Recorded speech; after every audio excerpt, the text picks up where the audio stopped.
More details tonight on a story we first told you about yesterday. A new study from researchers at Massachusetts General Hospital provides what they call critical data on COVID-19 and children. It shows kids might play a larger role in the community spread of the virus than previously thought. Eyewitness News reporter Alexandra Leslie breaks down some of the key findings. The study involved nearly 200 children up to age 22 suspected of having coronavirus. Nearly 50 children tested positive for COVID-19, and researchers made an alarming discovery of those infected.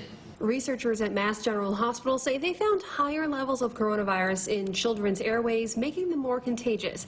They add it was significantly higher than what's been seen in hospitalized adult COVID-19 patients. The new study's authors added if schools were to reopen fully without precautions, quote, it is likely that children will play a larger role in this pandemic. Dr. Brian Chow, an infectious disease physician at Tufts Medical Center, says while this is an important study, it does not prove children are more likely to spread the virus. It's one thing to consider when we're talking about school opening plans, but it's not the only study that should guide us. Dr. Chow says having what's called a high viral load is just one aspect that could increase the spread of coronavirus. We know that children don't cough or sneeze as forcefully, especially if they're the younger children, say under 5. So they may not be able to spread it very well through the air. Chow adds a different study about infection rates of contacts of children may provide better insight. Without knowing those types of attack rates and those infection rates, it's hard to say that just having a high amount of virus in nasal secretions means that they can transmit more effectively.